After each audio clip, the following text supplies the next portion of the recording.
A gravação foi iniciada. Obrigado, Hélio. Bom dia a todos. Hoje, dia 5 de junho de 2025, estamos dando início a mais uma sessão da Câmara Superior do Tribunal de Impostos e Taxas do Estado de São Paulo. Meu bom dia a todos os juízes, representação fiscal. Quem é que está aí da representação hoje? Estou vendo. Cadê a representação? Representação. Bom dia, Opa, Argos. Diniz está aí. Bom dia. Que mais? Bom, a Maíra também. Bom Sou dia, eu, presidente Maíra. Maíra, bom dia. Bom dia. Meu bom dia também a todos os servidores, a pessoa do Hélio, a todos que vão fazer sustentação oral, aqueles que também vão acompanhar e assistir. Solicito objetividade na hora de proferirem seus votos e aqueles que vão fazer sustentação oral, também objetividade. E obrigado aí pela compreensão de a gente começar mais tarde hoje, tá? Muito bem, então vamos lá. Vamos começar? Maria Augusta? Bom dia a todos e todas. Primeiro, eu vou anunciar a retirada de dois processos da pauta de hoje: o auto de infração 4.129.076, da Nanbei Indústria, e o auto de infração 4.147.152, da Papa 5 Serviço. Não tem advogado presente. Perfeito. Manda ver. Tá, e hoje nós vamos iniciar pelo auto de infração 4.137.217, da Beringer, é um recurso do contribuinte, a relatora é a doutora Maria Alice e o patrono, o doutor Caio. Tá, ok. Maria Alice? Pois não, presidente. Bom dia a todos. Então, recurso especial do contribuinte, interposto em face da decisão da 11ª Câmara Julgadora, que conheceu do seu recurso ordinário e lhe negou provimento. O AIM contém uma única acusação de falta de pagamento do ICMS importação, que eu transcrevo aqui no item 2 do relatório. A recorrente suscita as seguintes questões: nulidade da própria autuação por erro de direito em virtude da descrição equivocada dos fatos no relato da acusação e deficiente instrução probatória do AIM, nulidade do lançamento tributário que culminou na lavratura do AIM por ter se verificado a revisão de lançamento anteriormente homologado pela autoridade fiscal aduaneira, quando do desembaraço das mercadorias, no qual restou reconhecida a isenção do ICMS sobre esses produtos, em detrimento do disposto no artigo 149 do CTN. A impossibilidade de manutenção da exigência fiscal quando demonstrada a inexistência de prejuízo ao erário, necessidade de relevação da multa nos termos do 527-A, por não ter agido com dolo, fraude nem simulação, e limitação dos juros de mora taxa Selic. Então, esse é o breve relatório. Obrigado. Doutor Caio, bom dia. Seja bem-vindo novamente ao tribunal. A palavra é sua. Obrigado, doutor Argos. Obrigado. Bom dia aos demais membros. A gente estava conversando um pouquinho aqui antes do início. Um prazer estar com vocês de novo. Doutor Argos, eu pergunto se eu poderia compartilhar uma tela aqui de PowerPoint. Aqui não está Tranquilo. habilitado no meu Teams para O Hélio, compartilhar. o Não Hélio sei se habilita para vocês você. precisam. O Hélio Porque habilita para você. Vai lá, Hélio. acho que a ideia é fazer de forma rápida, mas seria importante expor alguns dados de datas aqui que eu trouxe no recorte. Perfeito. Deixa o Hélio habilitar para você aí. Perfeito. Ah, agora Está funcionou. habilitado. Perfeito. Vocês conseguem ver minha tela? Eu não vejo Sim, vocês mais, tranquilo. então qualquer coisa aí podem me chamar. Bom, como bem relatado aí, nosso auto de infração tem apenas um item, a cobrança do ICMS importação sobre o desembaraço da mercadoria chamada Ivermectin, né? É uma mercadoria utilizada para produção de vacinas animais. O ponto principal aqui da fiscalização é de que a empresa teria desembaraçado o produto com base em uma liminar e que essa posteriormente foi revogada, a razão pela qual foi lavrado o auto de infração com aplicação de multa. Só que tem um erro muito importante aí, é por isso que eu queria trazer esse PowerPoint aqui que eu acho essencial para a gente tratar. Bom, a empresa tinha uma liminar que autorizava a importação do produto sem a incidência do ICMS. Essa liminar foi concedida no dia 30 de abril de 2015 e ela foi revogada por uma sentença posterior em 29 de setembro de 2015. A fiscalização, sem fazer qualquer menção a esse mandado de segurança, até porque a gente não possuía uma decisão favorável, analisou o produto e as informações da declaração de importação e liberou o trânsito, né, o desembaraço, com a guia de liberação, em 29 de 10 de 2015. Essa importação já tinha começado antes da prolação da sentença. E é nesse ponto aqui que a gente traz como o principal fato de que houve um erro na descrição do auto de infração e um erro, uma falta na capitulação legal do que foi cometido. Não teve em nenhum momento, quando da liberação da mercadoria, essa utilização, essa menção à existência do processo judicial ou da liminar. Se a gente acompanhar tanto a declaração de importação, que está nos autos, como a guia de liberação para desembaraço, também não há utilização. Então, é nesse ponto que a gente justamente pede a nulidade. O fiscal, na verdade, analisou a mercadoria. Então, a gente traz como paradigma aqui, eu fiz questão de trazer a demonstração, o erro da capitulação e descrição da infração é causa de lançamento, é causa de nulidade do lançamento em operações quando declarado quando não tributadas aí. Do outro lado, o fiscal entende que não teria um erro na determinação da matéria tributária, nem elementos essenciais ali, que a gente vê que é distinto, porque, na verdade, é um erro de fato ali, é um erro muito relevante para a constituição da infração.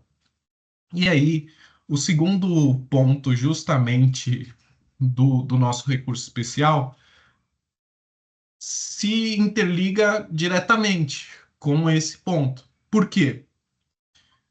Porque, como a gente viu, houve uma análise da mercadoria, houve uma análise da própria natureza ali, da classificação, da documentação, e assim a homologação. E aí eu queria trazer uma diferença. A gente sabe que é muito comum discutirmos nos processos administrativos a possibilidade de revisão aduaneira, tanto aqui no TIT como no âmbito do CARF. Só que a gente está numa situação muito específica. Existe aquela liberação quando ocorre o sinal verde da aduana e a mercadoria transita de forma rápida, e existe a questão que acontece nos presentes autos, quando são colocados e inspecionados os documentos e a mercadoria para que haja uma liberação. Regra geral, no primeiro caso em que a liberação é automática, não há dúvidas quanto à jurisprudência já afirmada de que é possível realizar uma posterior análise e, eventualmente, um lançamento complementar. Agora, no presente caso, em que o fiscal analisou a mercadoria, homologou a forma com que descrita, não poderia haver uma nova análise, né? O subterfúgio utilizado para o fiscal para fazer essa nova análise seria a decisão desfavorável que teria cancelado a liminar, que sequer foi aplicada no presente caso e analisada. Então, esses são pontos interrelacionais que a gente trouxe dois acórdãos paradigmas diferentes, né? Trazendo o erro de direito insanável aí, porque houve nitidamente a liberação das mercadorias, sendo impossível a revisão. O terceiro ponto que a gente analisou e trouxe como paradigma é a existência de erro, né, de prejuízo ao erário. A gente demonstrou matematicamente aqui que na saída da mercadoria posterior, como já não existia qualquer decisão que amparasse a operação, o contribuinte não tomou crédito do ICMS importação, o que é comum quando há o recolhimento, e realizou o pagamento integral na saída. Então, apesar de ter um descasamento, um destempo ali no recolhimento, certo é que o valor recolhido com a aplicação da isenção prevista no regulamento do ICMS não trouxe qualquer prejuízo ao erário. Aqui a gente também trouxe um acórdão recorrido, né? Se não tomados os créditos do lançamento, os débitos, configurar infrações de caráter regulamentar, sem qualquer prejuízo ao erário, tornando nulo o lançamento de pleno direito, porque ilíquido incerto de origem. Então, é o terceiro ponto que a gente queria trazer e ressaltar aqui na sustentação oral. Por fim, sobre a Selic, a gente só pede a aplicação da súmula 10 revisada aí, que foi revisada em 2022, que a gente já conhece, é um recurso especial de 2020. São esses os pontos que eu queria trazer. Espero que a apresentaçãozinha aqui com as datas tenha contribuído para a gente analisar. Obrigado pela atenção de todos. Obrigado, doutor Caio. Vou te chamar para fazer os slides das minhas aulas. Eu gostei dos seus slides aí. Tá bom.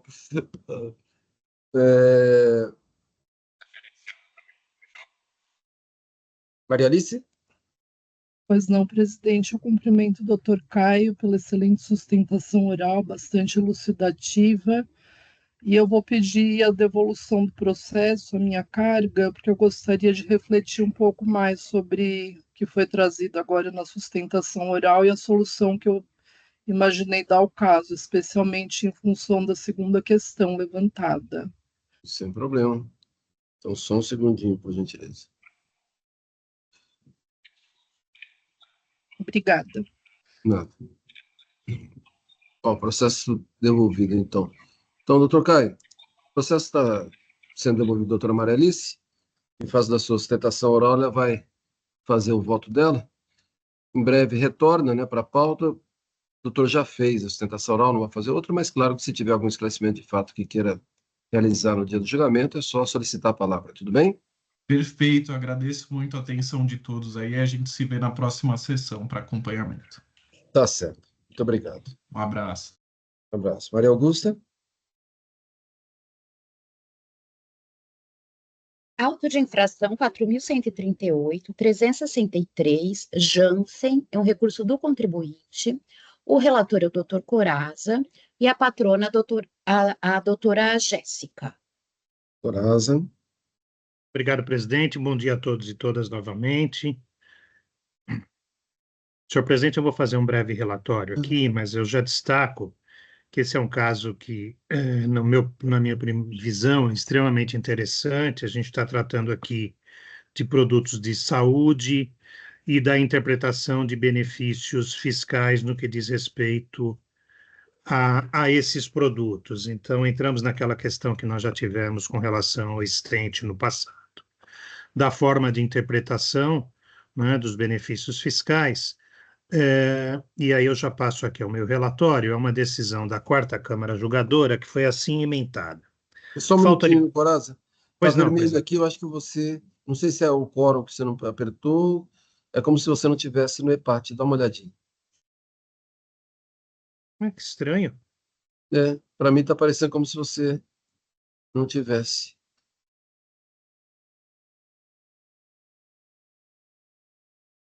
Eu estava na coluna de processos em pautas, presidente, perdão. Não, tranquilo. Pronto, beleza. Desculpa, vai lá. Não. Obrigado, presidente. Então, presidente, aqui o meu breve relatório, de novo, concluindo, nós temos uma decisão da 4ª Câmara Julgadora que foi assim emendada. E eu transcrevo a emenda aqui. A 4ª Câmara entendeu por um erro da determinação na base de cálculo por falta de pagamento do imposto sobre as operações sujeitas ao recolhimento antecipado por substituição tributária na condição de substituto. Foi mantido integralmente o crédito e não se acolheu a decadência parcial conforme requerido pelo contribuinte. Referidas operações objetos de glosa dizem respeito à venda de medicamentos, mais especificamente, aqui são 3 tipos diversos de Tilenol, Tilenol DC-20, CP, Tilenol Sinus sem CP, Tilenol Sinus 24 CP e Tilenol Sinus 24 CP-OR. Remédios cujo princípio ativo é o paracetamol, o que, segundo o entendimento da recorrente, acarreta a redução da base de cálculo previsto no artigo 3º, inciso 24A do anexo 2º do regulamento e do convênio ICMS 128. A fiscalização apresenta, para fins de lançamento, entendimento diverso, mais precisamente do afastamento da isenção, dado que, segundo o seu entendimento, os medicamentos não seriam compostos apenas pelo princípio ativo paracetamol de maneira isolada. Em seu recurso, a recorrente traz um argumento com o fito primeiro da busca da nulidade do acórdão recorrido e sua reforma, em especial pela interpretação restritiva dada ao benefício fiscal oferecendo paradigmas. Igualmente, ela traz questões no que diz respeito à decadência e à nulidade do lançamento fiscal. Esse é o breve relatório, presidente. Obrigado, doutor Coraza. Doutora Jéssica, bom dia, seja bem-vinda ao tribunal, a palavra é sua. Excelentíssimo presidente, doutos juízes e juízas, ilustres presentes, bom dia. Como muito bem relatado pelo Dr. Coraza, cuida-se de um auto de infração lavrado em face da Janssen para a exigência de ICMS por suposta aplicação de redução de base de cálculo sem respaldo legal. A decisão de segunda instância, ela ratificou a decisão de piso e manteve indevidamente a autuação fiscal. Só que o acórdão recorrido manteve a exigência de ICMS sob a justificativa de que a Janssen não faria jus à redução de base prevista no artigo 3º, 24, alineado, anexo 2 do regulamento, para os produtos Tilenol Sinus e Tilenol DC, sob o argumento de que estes não comercializariam o paracetamol de forma isolada. E para facilitar a análise de todos os presentes aqui, eu peço a licença para ler o dispositivo legal sob discussão. Artigo 3º, relacionado a itens da cesta básica. Fica reduzida a base de cálculo do imposto incidente nas operações internas com os produtos a seguir indicados, de forma que a carga tributária resulte no percentual de 7%. Inciso 24. Medicamentos com ação terapêutica e respectivos princípios ativos indicados a seguir. A linha A, analgésico antitérmico, paracetamol. De plano, verifica-se que não há qualquer indicação no dispositivo de que o princípio ativo deve ser o único componente do medicamento ou que ele deva se apresentar de forma isolada. A Janssen demonstrou, com base em conceitos farmacológicos, regulatórios e jurisprudenciais, que o paracetamol é o princípio ativo dos produtos em questão. E dessa forma, faz jus ao benefício previsto no regulamento. A decisão ela limitou-se a reiterar os fundamentos apresentados pelo agente fiscal de origem, sem proceder à análise real dos argumentos e provas que foram apresentados pela recorrente. Os fundamentos apresentados na impugnação não foram apreciados pelo acórdão recorrido, e o que configura uma nulidade da decisão por ausência de fundamentação. E nesse sentido, apresentamos paradigmas relacionados ao julgamento dos autos de infração 3066.513.9 e 351.492.3, nos quais houve o reconhecimento da nulidade do acórdão recorrido, onde não foi apreciado todos os argumentos e provas apresentados pelo contribuinte. E diante dessa divergência, requer-se a anulação do acórdão recorrido. Caso não seja esse o entendimento, também há fundamentos para que a decisão recorrida seja reformada.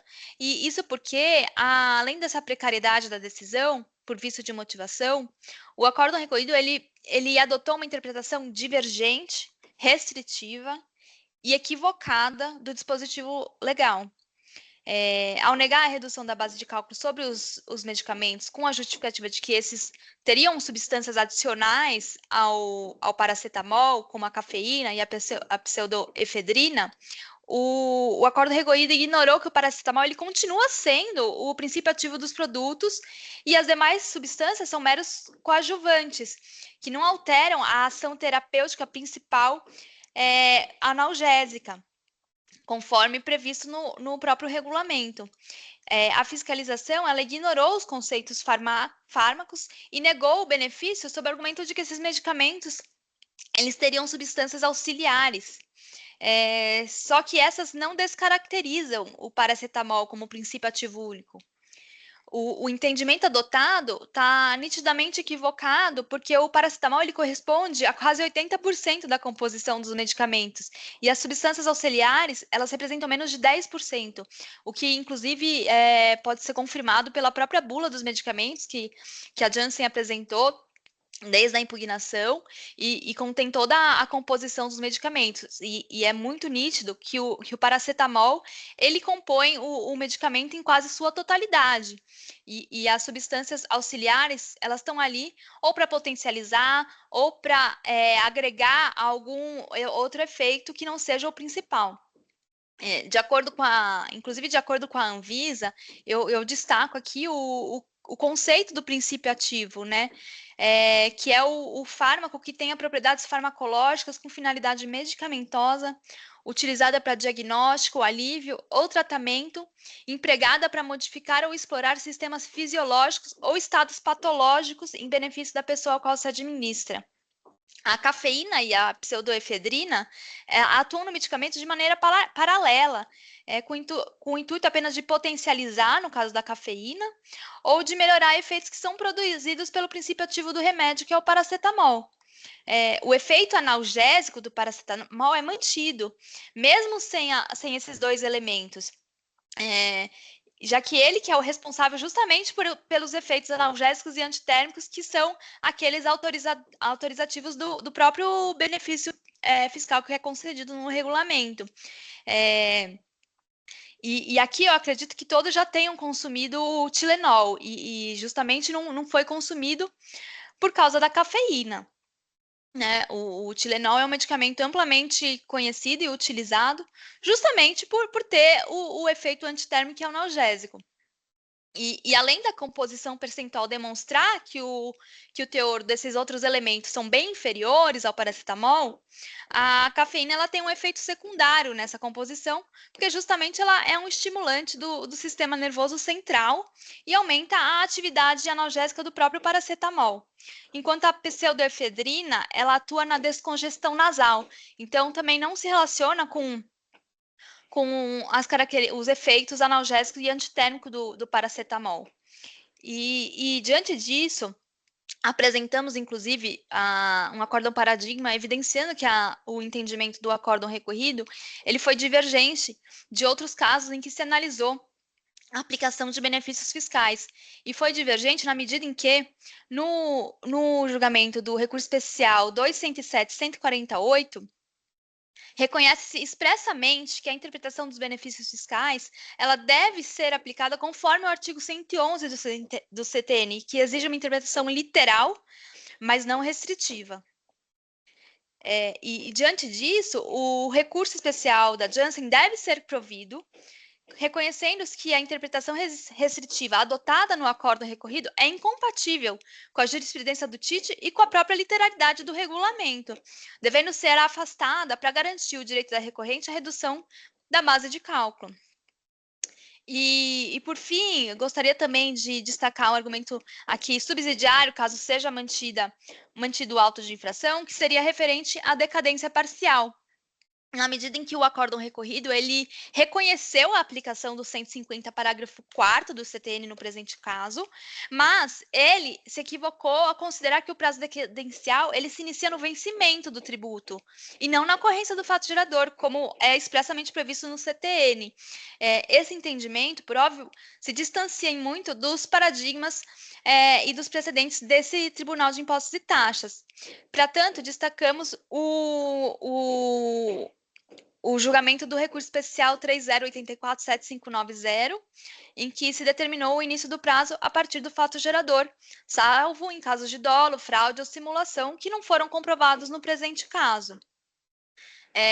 Diante disso, a recorrente cumpriu todas as obrigações acessórias, documentou as operações, transmitiu as declarações fiscais dentro do prazo, e como o fisco não homologou no prazo decadencial de 5 anos dos fatos geradores, os valores relativos aos fatos geradores anteriores a 28/10/2015 estão extintos pela decadência e isso deve ser reconhecido por este tribunal e por esta Câmara Superior.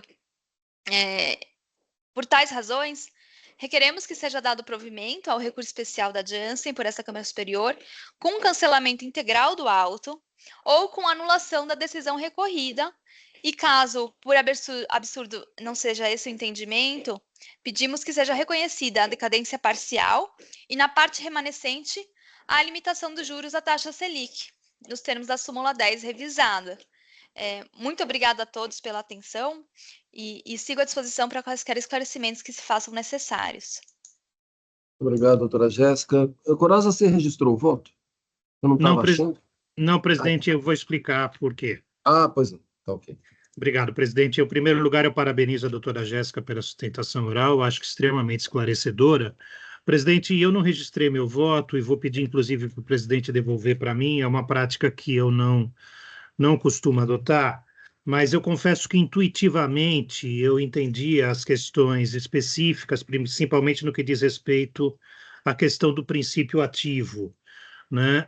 Por uma intuição, eu sempre entendo que ninguém toma um paracetamol com cafeína buscando cafeína, né? Mas sim buscando o analgésico e o antitérmico. Quando eu preciso de cafeína, eu vou em busca do café ou do chá preto, né? Então, isso para mim é muito intuitivo nesse processo, o que me levaria a uma interpretação do benefício fiscal, não seguindo esses termos restritivos que a decisão recorrida trouxe. Todavia, eu preciso me aprofundar na questão do que é o princípio ativo e tudo mais além dessas questões, porque não são questões simples, não são questões do nosso dia a dia, e, aliás, ela está fora da legislação tributária. Então, por conta dessa situação, senhor presidente, eu até interrompi o meu voto na forma que eu estava fazendo, para não concluí-lo ouvindo a sustentação oral e conseguir fazer esse aprofundamento que eu entendo aí extremamente necessário por uma decisão correta no sentido de que da melhor interpretação para o benefício fiscal, presidente. Então, se for possível, eu gostaria que o presidente devolvesse para mim.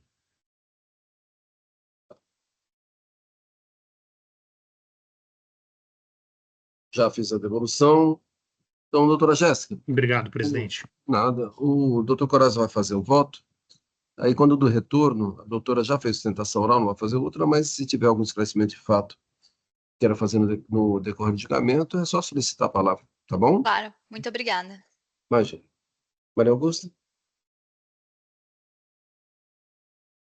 Auto de infração 4.002.749, Carlinhos Peças, é um recurso do contribuinte, doutor Marcelo, o relator, e doutor Ricardo, o patrão. Ok. Marcelo? Bom dia, senhor presidente. Cumprimento a todos aí, as juízes, patronos, representantes fiscais, servidores do tribunal. Senhor presidente, esse é um caso aqui, né, em que ele já tinha sido aqui objeto de diligência, está retornando, e se eu não me engano, essa sustentação oral ainda foi feita no outro biênio, né? Então, eu não sei se haverá sustentação oral, se eu devo só ler o relatório. Não, vai fazer sustentação. Quando troca de biênio, pode fazer outra, tá bom? Então tá, vou fazer aqui então só a leitura do relatório. É um recurso especial do contribuinte, em face da decisão da 5ª Câmara Julgadora, né, que negou o provimento ao recurso ordinário, mantendo a exigência fiscal veiculada pelo auto de infração. São infrações de crédito indevido do ICMS em questão de guerra fiscal, né? Eu digo aqui no meu relatório ainda, né, que em face da apresentação do pedido de reconhecimento de créditos de ICMS e renúncia à defesa ou recurso administrativo ou judicial, no seno daquela resolução conjunta da Secretaria da Fazenda e da Procuradoria, foi determinada diligência, né, à presidência para as necessárias providências. Houve a juntada de uma manifestação da DIGES, né, um reconhecimento parcial dos créditos. Ou seja, a DIGES se manifestou que somente deveriam ser reconhecidos os créditos provenientes das operações praticadas até 3 de março de 2008, que seria a data final da vigência dos TARES. Após, a autuada alegou que os créditos não reconhecidos por DIGES também não prosperariam e deveriam ser extintos, argumentando que os TARES estavam vencidos e os benefícios regulares não tinham mais vigência. E também que as decisões do Supremo Tribunal Federal no recurso especial 628075 e na ADI 3692 foram moduladas, de forma que a legitimidade da glosa de créditos contribuintes paulistas apenas teria feito a partir desse julgamento, ou seja, a partir de 2020, o que alcançaria os créditos tributários em sua íntegra. A representação fiscal se manifestou pela continuidade do julgamento e a Câmara Superior, em outubro de 2023, ela acatou por unanimidade um voto da minha relatoria que apontou, uma vez reconhecido o cumprimento dos requisitos pela douta recorrida do quanto estabelecido pela legislação de regência para fins de convalidação dos créditos de imposto tomados, que alcança a presente exigência fiscal, com exceção aos subitens 1.15, 2.15 e 4.15 a 4.17. Tem-se o efeito da perda do objeto litigioso, né? Então, em relação à parte convalidada, perdeu o objeto litigioso, e em relação aos itens convalidados, aquela decisão não conheceu da alegação da decadência parcial, porque esse pedido se referia a período para o qual os créditos tinham sido convalidados, de forma que o pedido da decadência parcial haveria perdido seu objeto. E no mérito, foi entendido naquela decisão que a indicação por DIGES, né, de que os TARES indicados no auto de infração somente teriam vigências até 3 de março de 2008, seria fato novo, que suscitou a manifestação da autuada, no sentido de que os benefícios regulares não tinham mais vigência e também que as decisões do Supremo Tribunal Federal foram moduladas e foi determinada, então, a conversão do julgamento em diligência para a manifestação da Fazenda Pública. A Fazenda, em retorno, né, no cumprimento dessa diligência, se manifestou argumentando que o prazo de vigência do TARE não seria fato novo, pois constaria de documentos juntados à lavratura do auto de infração e que não foi alegado pelo contribuinte em defesa, no recurso ordinário e nem no recurso especial, então estaria precluso.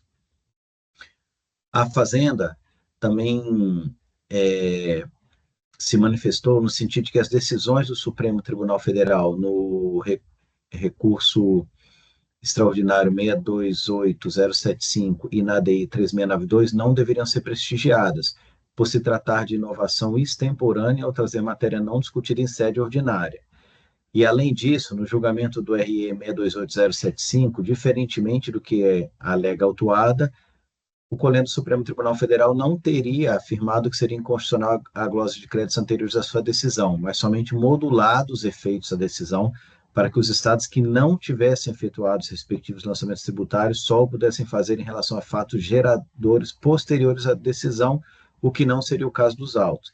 E quanto à ADI 3692, que questionava os dispositivos da legislação paulista, esta foi julgada improcedente e não houve modulação de efeitos. Na sequência, o contribuinte apresentou petição, na qual reitera a impossibilidade de se exigir crédito tributário oriundo de benefício fiscal que não estava vigente à época das operações, pelo princípio da verdade material, e subsidiariamente traz argumentos sobre o tema 490 do Conselho do Supremo Tribunal Federal e a impossibilidade de exigência do crédito tributário constituído em 2012. Então, senhor presidente, esse é o relatório, desculpa por ter me alongado, mas realmente é para recapitular, já que esse processo é a terceira vez que está vindo aqui para julgamento, né, e ele tem essas peculiaridades que eu destaquei. Obrigado, doutor Marcelo. O empate de vocês também caiu? Acabou de cair, presidente. Tá, então já contactei aqui o pessoal da equipe, tá? Aí, mas vamos continuar, qualquer coisa a gente faz uma pausa. Doutor Ricardo, bom dia, seja bem-vindo ao tribunal. A palavra é sua. Bom dia, senhor presidente Arbos. Bom dia, senhor relator Marcelo Amaral, demais conselheiros e pares da advocacia. Um ótimo dia. Em relação a essa temática, muito bem trazido pelo relator, doutor Marcelo, em relação à remissão do crédito tributário, com fulcro na Resolução 1 de 2019, e que estipa praticamente a integralidade da autuação, remanescendo apenas 5 itens da acusação fiscal, itens 1.15, 2.15, 4.15, 4.16 e 4.17. Por quê? Porque um dos requisitos da resolução era que os tares relativos aos benefícios fiscais vinculados aos créditos glosados deveriam estar vigentes à época das operações. E, consequentemente, esse período pós 3 de 2008 a 5 de 2008, não havia mais tare vigente, consequentemente, a DIGES, em análise, não remitiu esse crédito no argumento de que os tares estariam vencidos. Em contrário senso, se os tares estavam vencidos, por certo que sequer deveriam fazer parte da acusação fiscal, porque, em verdade, o próprio fornecedor da mercadoria não tinha o benefício, então não havia que se fazer glosa dos créditos no estado de São Paulo. Então, é uma análise conjunta que funciona de uma maneira mecânica. Se não havia tare vigente e por isso não houve remissão do crédito tributário, por certo que também não há procedência na acusação fiscal, pois não existia o benefício. E esse ponto, inclusive, de certa forma, ele é convalidado pela Fazenda, que traz em sua defesa a ideia de que, olha, esse argumento é novo, não fez parte da defesa lá atrás. Que argumento? De que os tares não estavam mais vigentes para o período de 3 de 2008 março de 2008 a maio de 2008. E ainda que essa argumentação de fato não tenha sido explorada no passado, em sede do processo administrativo, todos devem perquirir a verdade material. E essa verdade está bem clara nos autos, de que os tares não estavam vigentes à época dessas operações. Consequentemente, é improcedente a acusação fiscal que diz que a Carlinhos Peças operou com um contribuinte de outro estado detentor de benefício fiscal irregular. Ou seja, consequentemente, não existia benefício. Com isso, fica improcedente a acusação fiscal e a glosa. Então, essa argumentação trazida no recurso, ainda que em razão da análise da DIGES, mostra exatamente que a acusação fiscal não prospera. E aí, dentro do processo administrativo, em que se perquire a verdade material, e essa está clara, tem que se reconhecer que o crédito tributário não pode ser mantido, inclusive pela própria moralidade. Se não havia benefício fiscal, não há por que se glosar o crédito do contribuinte paulista. Ou seja, essa argumentação, ela soma-se à análise em relação aos outros períodos e torna o auto de infração totalmente improcedente. E para finalizar, senhor relator e demais pares, é importante dizer que nessas operações, são operações entre contribuintes distintos. Os fornecedores são um contribuinte e Carlinhos Peça, outro contribuinte paulista. Não há operações entre filiais, tá? São operações de contribuintes distintos. E isso, inclusive, se alinha à súmula 11 de 17 do próprio TIT, em que ali, sim, quando se fala de operações entre filiais, é autorizada a glosa dos créditos. E no caso, em análise, são operações totalmente distintas, em que a Carlinhos Peças desconhecia qualquer benefício fiscal dos seus fornecedores, sempre atua de boa fé, inclusive depois de todo um contexto, né, do governo 190, da resolução 160, acabou-se por regularizando essa questão da guerra fiscal, aqueles contribuintes que tinham benefícios irregulares puderam se regularizar, e nesse contexto, o Estado de São Paulo também adotou uma postura menos litigante, saneou esse passado com os contribuintes paulistas, e aqueles que tinham benefício fiscal irregular tiveram o crédito remitido com base na resolução 1 de 2019, e para esses 5 itens da acusação fiscal que eu citei inicialmente, que estão fora do prazo de vigência dos tares, a acusação inicialmente prospera, mas em análise do mérito, a gente reconhece a sua improcedência, uma vez que os tares não estavam vigentes à época das operações, logo não existia benefício fiscal irregular. Então, dado esse contexto, inclusive por serem operações que envolvem contribuintes distintos, a Carlinhos Peças pugna pelo acolhimento de sua defesa e julgamento em improcedência desses 5 itens que não foram acolhidos pela DIGES. Senhor presidente, grato pela palavra.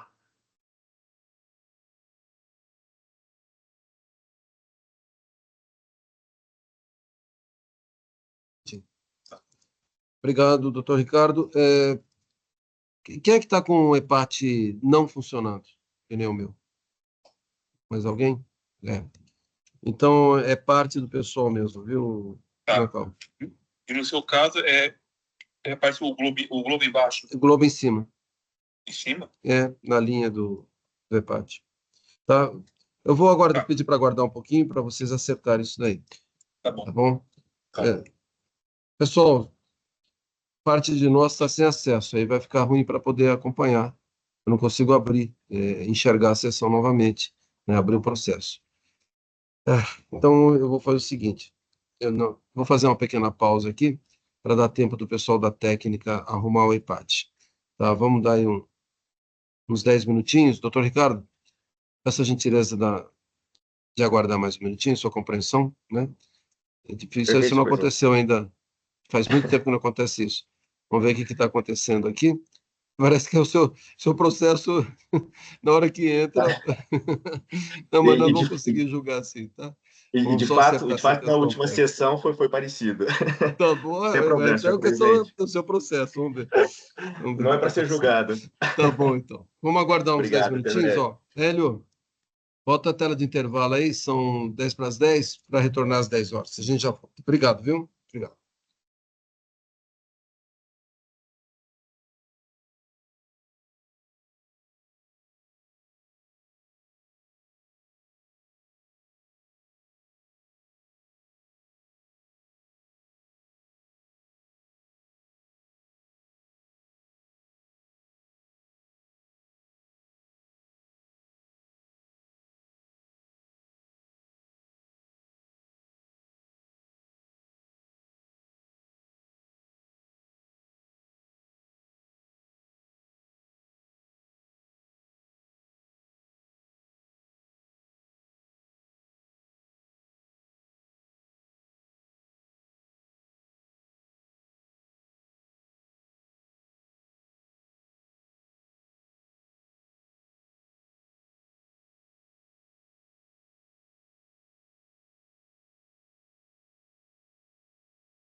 Hélio, você pode tirar a tela, por gentileza?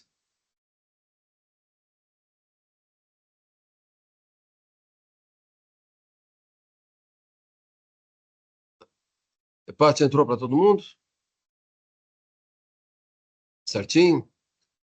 Beleza. Então, doutor Ricardo, dessa vez vai dar certo. Vamos lá, então.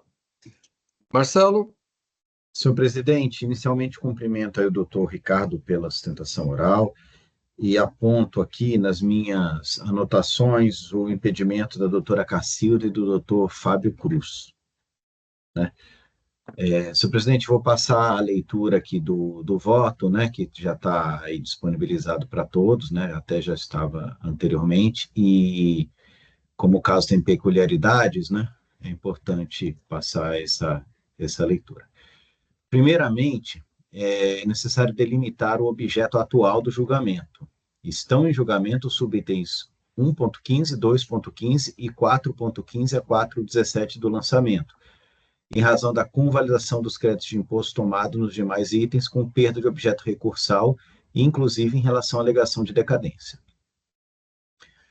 A diligência, determinada anteriormente, buscou manifestação da Fazenda Pública por ter entendido que a indicação por Digis de que os tares indicados no auto de infração somente tiveram vigência até 3 de março de 2008 seria fato novo, de forma que seria necessário ouvir a outra parte diante da manifestação da autuada, sobre a vigência dos benefícios irregulares e também sobre as decisões do Colégio do Supremo Tribunal Federal no RE 628075 e na ADI 3692. Sobre tais questões, entendo que assiste razão à Fazenda Pública. De fato, a descrição do período das infrações está bem clara nos relatos acusatórios, e os tares com as respectivas vigências foram anexados aos autos desde a lavratura, folhas 27 e seguintes. Não tendo sido tal matéria alegada na defesa, nem no recurso ordinário, e tampouco no recurso especial, ocorreu sua preclusão, de forma que não pode ser apreciada nesse momento processual, não se aplicando o artigo 19 da Lei 13.457, por não se tratar de fatos supervenientes. Considerando que o recurso especial foi protocolado em 19 de janeiro de 2015, e a decisão do Supremo Tribunal Federal no RE 628075 de agosto de 2020, então, essa se revela fato superveniente, que todavia não atinge as exigências fiscais do litígio, pois os lançamentos já haviam sido realizados. E aí eu trago aqui um trecho aí do recurso especial que remete, né, ao caso de não ter havido ainda lançamentos tributários e já tinha havido aqui no caso. A decisão do Colégio do Supremo Tribunal Federal na ADI 3692, de agosto de 2020, também se revela fato superveniente, mas igualmente não atinge as exigências fiscais do litígio, pois não conheceu da ação quanto ao comunicado CART 36/2004 e o caput do artigo 36 da Lei 6374 de 1989 do Estado de São Paulo e julgou improcedente o pedido formulado quanto ao parágrafo 3º do artigo 36 da referida lei. Eu também trago aqui trechos.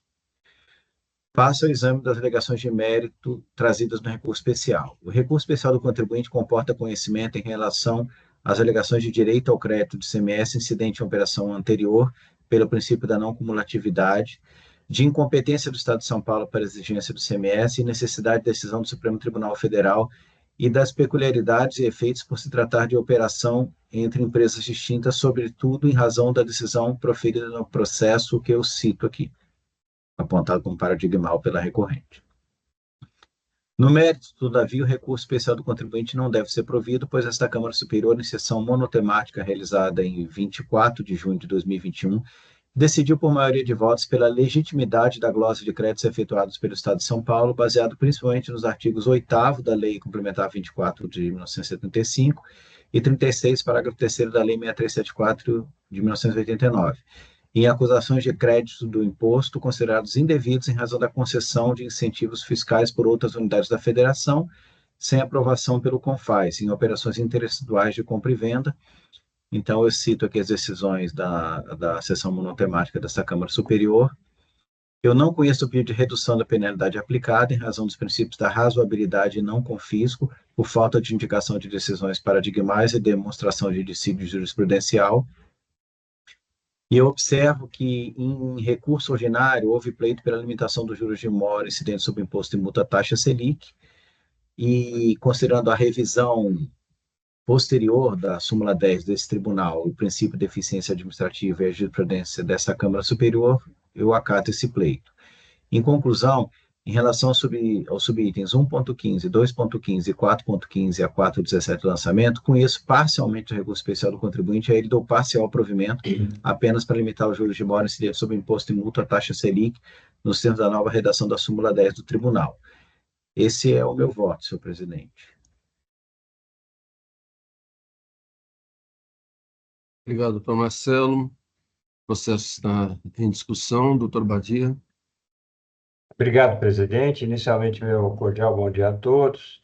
Eu estou um pouco confuso e eu gostaria de pedir a gentileza ao doutor Marcelo, se ele pudesse aclarar um pouco a questão dos TARES, que vigência, que é parte do período abrangido aí no auto de infração, teriam algum envolvimento com a vigência dos TARES. Eu confesso que eu estou um pouco confuso com relação a isso. Pois não. Marcelo? Perfeito, doutor Badia. Vou aqui tentar aclarar. O lançamento inicial, ele pega o período de janeiro de 2007 a março de 2008 no item 1, no item 2, no item 3 vai até janeiro de 2008 e no item 4 até maio de 2008. Desde o início, está claro o período e tem documentos sobre os TARES nos autos, as folhas 27 e seguintes. E esses documentos falam da vigência. Quando houve a nossa conversão em diligência para Digis convalidou os créditos, à exceção, né, do período de março de 2008 em diante, porque os TARES só valiam até março de 2008. Então, o Digis falou, não posso convalidar se os TARES não estavam vigentes. Como aí a recorrente entrou com uma petição, né, dizendo que se os TARES não estavam vigentes, não teria aí a infração, o crédito indevido, e também trouxe argumentos em relação às decisões do Supremo Tribunal Federal. E, naquela ocasião, eu fiz um voto com diligência para que a representação fiscal, né, a outra parte, se manifestasse sobre esses pontos, né? E a representação fiscal, na manifestação, ela alega, primeiramente, que essas questões aí do Supremo não alcançam, né, os fatos aqui objeto do auto de infração. E, em relação à questão dos TARES, a representação alega preclusão, porque isso está desde o início dos autos, não foi levantado nem em defesa, nem ordinário, nem especial. Então, eu estou decidindo pela existência da preclusão, né? Eu acho que uma decisão em outro sentido teria que voltar para a Câmara Ordinária para ver essa questão da vigência aí com mais detalhe, aí seria, acho que, uma questão da análise das provas dos autos, né? Então, o meu caminho aqui foi por acatar, né, a preclusão em face da matéria estar nos autos desde o início e não ter sido arguída em nenhuma oportunidade. Perfeito, muito obrigado, doutor Marcelo. Me parece que ao menos numa primeira olhada, essa alegação do contribuinte faz sentido, né? Porque parte do auto de infração abrange um período que agora constatou-se pela manifestação da Digis que os TARES não teriam funcionado, não estariam vigentes em parte aí de março de 2008 para frente. Então, eu gostaria de levar os autos em vista, com sua permissão, doutor Marcelo e do doutor Argos, para avaliar um pouco a questão, porque eu me sinto um pouco incomodado em perpetrar aí uma eventual injustiça fiscal em razão aí de um formalismo. Eu respeito formalismo, eu também costumo observar as regras, mas não sei se nessa situação especial, por conta da manifestação da Digis, levantando essa questão, eu talvez fosse o caso de mitigar aí esse formalismo. Enfim, mas eu quero pensar um pouco mais sobre o assunto e, por conta disso, peço vistas. Claro, doutor Badim. Mais alguém quer solicitar a vista do processo? O doutor Alberto queria fazer uma observação? Presidente, obrigado e bom dia. Na mesma linha, doutor Badia, na realidade, eu estou pensando aqui, se não havia o benefício, em tese não houve infração, né? Então, realmente é uma situação um pouco diferente, né?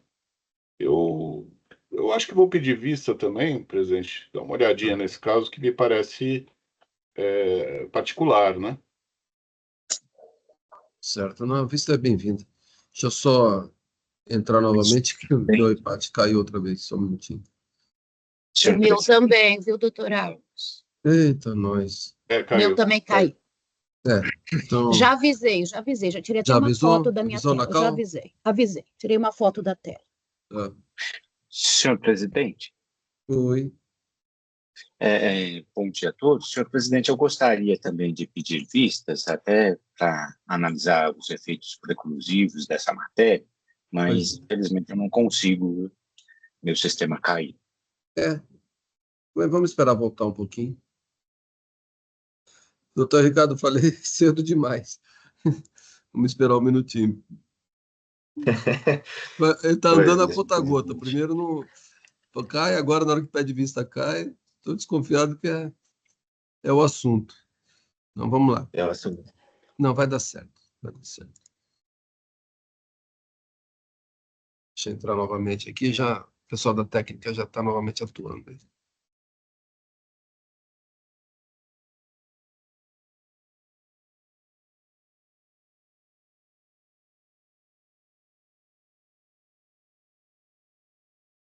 Não, ele não está nem recuperando os perfis do EPAT. Vamos ver. Não está indo mesmo. Já tirei aqui umas fotos, já mandei para a equipe. Tá. Do erro, da tela de erro. Mas que coisa.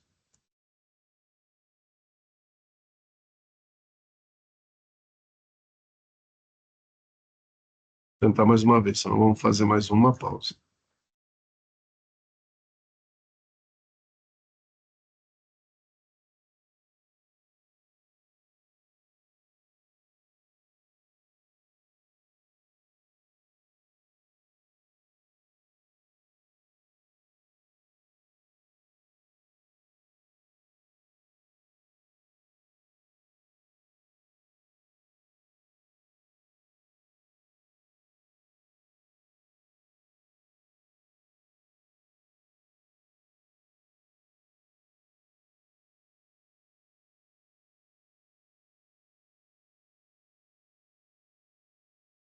Não está acessando. Eita. Tá. Então, é o seguinte. Vamos ter que aguardar, né? Eu vou ter que entrar novamente. Já entraram em contato, mas eu quero saber o que está acontecendo agora. Fábio, aquele problema antigo retornando para cá. Pois é. Dessa vez não está nem recuperando os perfis. Então, eu achei que era alguma atualização que eles estariam feito, não tinham avisado, mas acho que não é isso, não.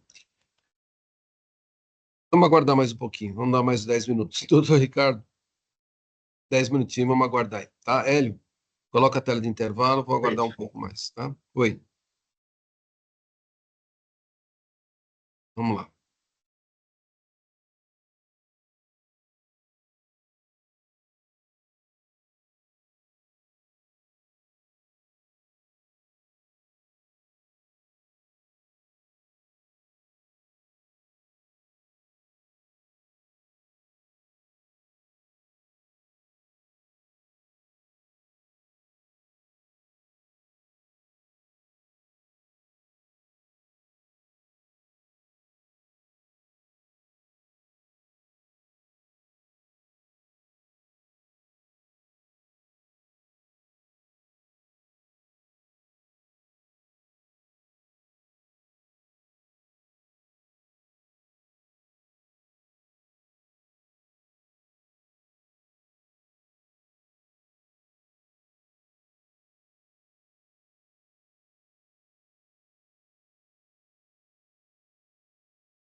Pessoal, reinicia a máquina todinha, tá? Dá um reiniciar, que alguns estão conseguindo assim, tá?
Me tira a tela. Deu certo aqui. Deve ter dado certo pro pessoal também. Vamos retornando, pessoal. Reiniciando a máquina, deu certo.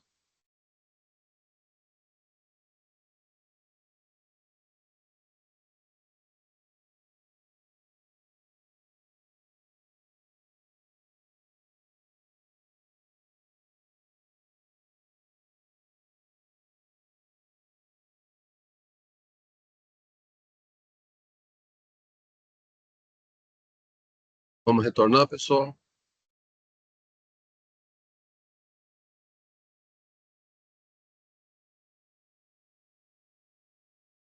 Vou avisar no grupo aqui.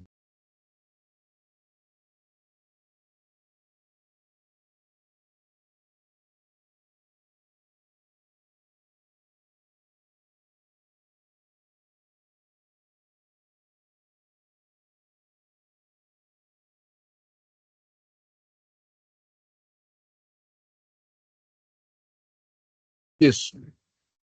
Vamos lá antes que dê problema novamente. Ok. Então, Alberto, você estava falando alguma coisa? Você vai pedir vista, né? Deixa eu ver aqui quem é que solicitou vista. Por enquanto tem vista do Badia, do Valério. Alberto, já está conosco?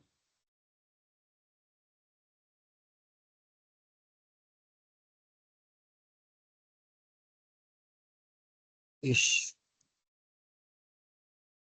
Tá, concedida a vista para o doutor Badia. Deixa eu ver outro.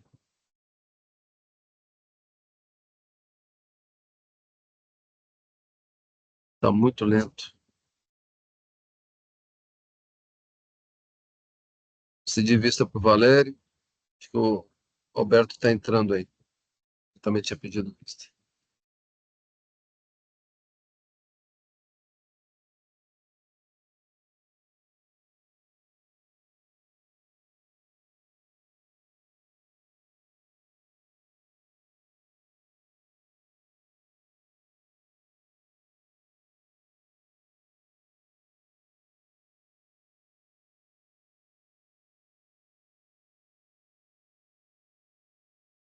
Já avisei que está lento, tá, pessoal? Está com retardo. Você aperta o botãozinho, ele demora, né? Deixar só o Alberto entrar, que ele vai pedir vista também. A gente já libera o doutor Ricardo.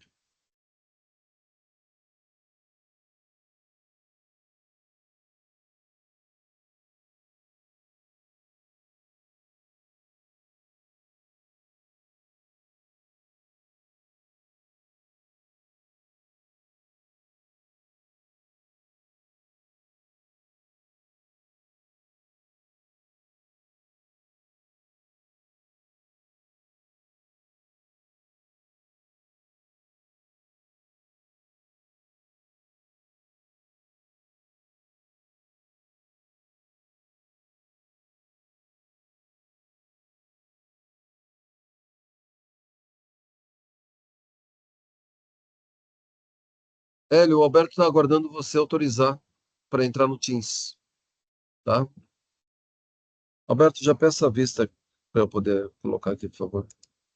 Ixi. Não está aparecendo aqui para mim, presidente. Vou falar com ele. Tá, o sistema caiu outra vez. Nós vamos ter que...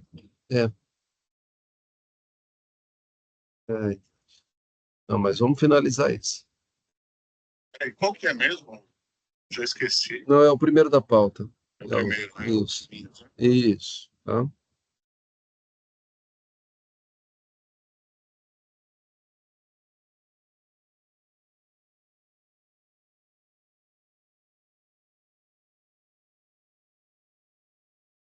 E o problema não é só aqui não, viu? Já fiquei sabendo que caiu nota fiscal eletrônica. Então o problema é maior do que a gente está imaginando. Tá? É um problema aqui do tribunal, não. Mas já não estou conseguindo entrar novamente. Aguenta um pouquinho aí, pessoal. Entrou. Se a gente consegue finalizar esse processo, pelo menos.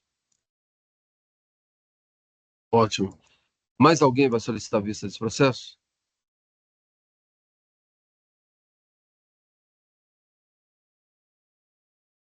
Não?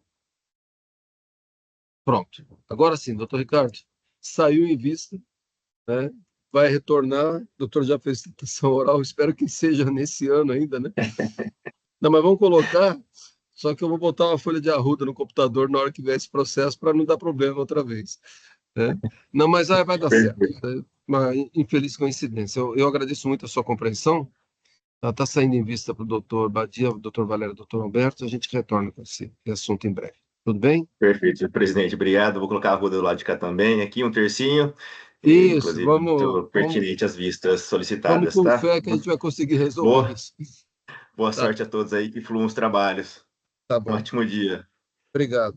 Magu, Obrigado, vamos até breve. tentar para ver como é que funciona. Vamos chamar mais um, né?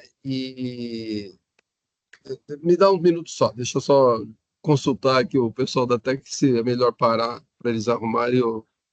Só um minutinho, tá? Tá difícil a coisa hoje.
Nós vamos fazer o seguinte: a instabilidade é grande e a recomendação é que a gente realmente faça um intervalinho de 15 minutos. Aí, quando retornar, se continuar, eu vou encerrar a sessão, tá? Não vamos ficar a manhã toda tentando lutar com esse negócio.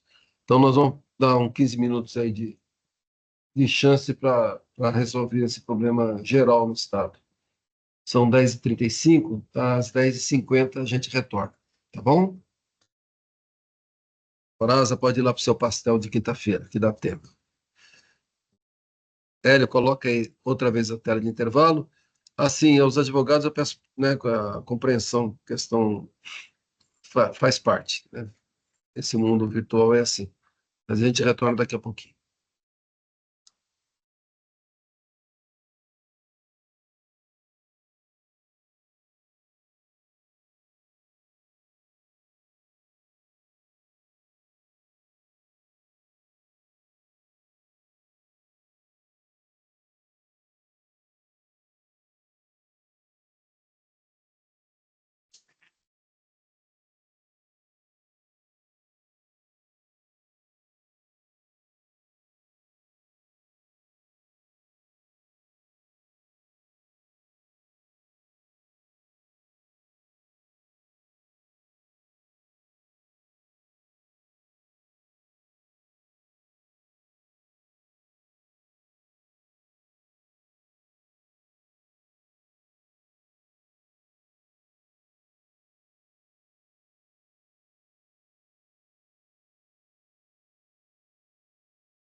Hélio, tira a tela.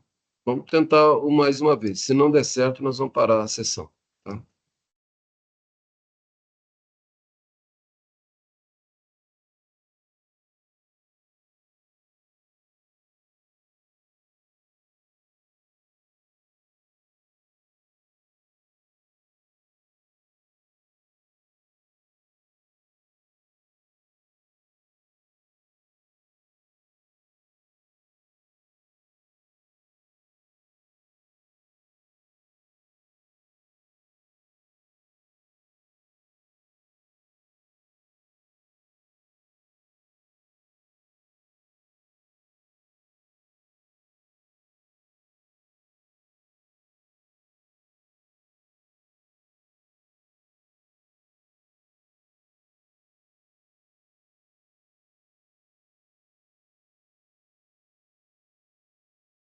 Vocês estão conseguindo entrar no empate? O meu Alguém tá, não? aparentemente está normal. Não, meu não está entrando. O Tá meu só tá, rodando. o meu tá funcionando. Eu tá só rodando, rodando, rodando. Deixa eu prestar entrar em para onde vamos agora, doutora Maria Augusto? Eu já até entrei no processo. É o Crico Máquinas. O meu não está dando acesso para entrar na pauta. Deixa eu desligar e ligar outra vez. Vou fazer essa última tentativa, tá? Aguenta um minutinho, por favor. Aqui deu certo. Presidente, tentou reiniciar o equipamento?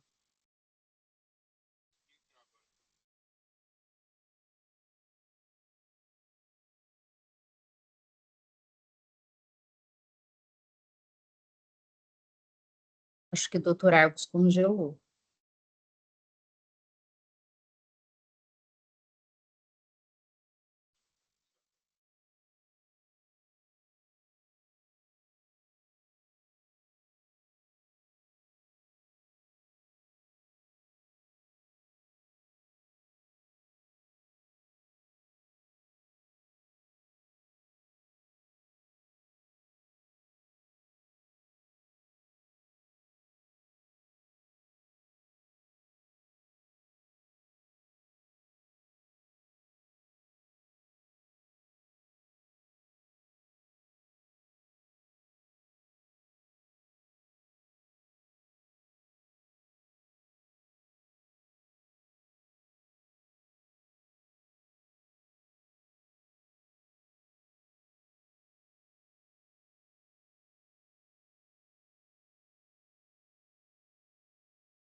Tá. Pergunto como é que tá o de vocês aí. O meu ficou ruim de novo, presidente. Eu estou É. acessando novamente. Não, então é isso mesmo. Então, o pessoal Aqui falou também. que eles reinicializaram o banco de dados e não avisaram a gente, tá? Para variar. Eu vou... Só estou esperando uma resposta aqui da do nosso pessoal, senão nós vamos parar a sessão agora, tá? Eu não consigo nem fechar a sessão. Estou conseguindo entrar. Me dá 2 minutinhos só para receber a resposta deles aqui, tá bom?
Vai parar ou vai encerrar? Vou encerrar a sessão, tá? Tá. Pessoal, não vou ficar esperando mais não, tá? O problema é sério e eles não estão dando previsão de quando que vai solucionar isso daí. Então, nós vamos parar a sessão por aqui. Eu não vou nem conseguir encerrar a sessão, tá? Vou deixar para depois, viu, Hélio? Faço o encerramento da sessão depois, tentar descobrir o que aconteceu. Eu peço minhas desculpas aos advogados. Quantas sustentações orais ainda tinha? Quantos advogados, Mago, ainda temos? Olha, tínhamos ainda a Só um doutora... minutinho. Espera um pouquinho só.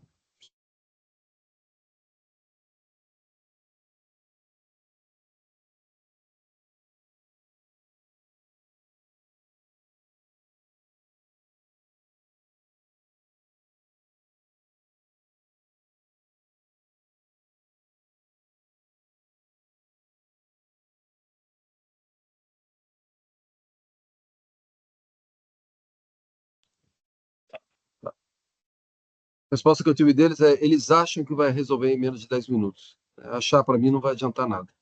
Então, quem que está como advogado aqui aguardando? Nós temos a doutora Francisca, o doutor Carlos, o doutor Vanderlei e a doutora Flávia. Ok. Então, doutores, eu peço desculpas, mas até para não ficar segurando vocês mais aqui, por causa dessa instabilidade, que não é só aqui do tribunal, parece que é uma instabilidade maior. Sei que nota fiscal eletrônica também no comércio aí acabou dando problema.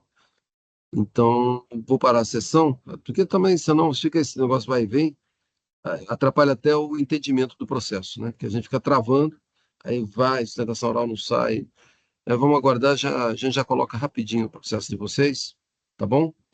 Aí vocês retornem aí para a gente poder resolver essa questão. Desculpe novamente aí em nome do tribunal. Presidente, Pois não. perdoe, só agradeço primeiro as informações.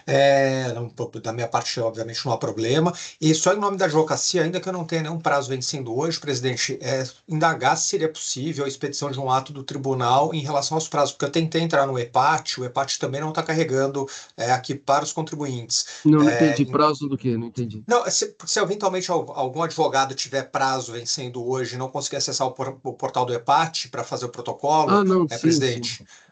Eventualmente um ato do formal do tribunal prorrogando os prazos para o dia seguinte. Não, eu não vou fazer ainda porque eu não sei exatamente qual é o problema, tá?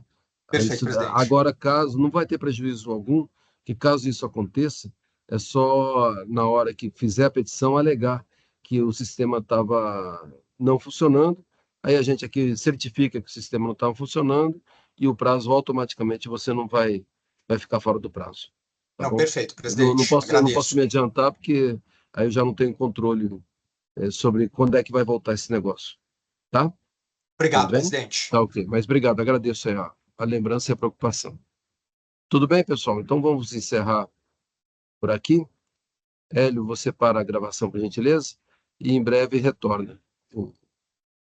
Retorno os processos de vocês, tá? Obrigado pela compreensão. Hélio, para a gravação, por gentileza. O presidente vai fazer o anúncio dos processos de retirada?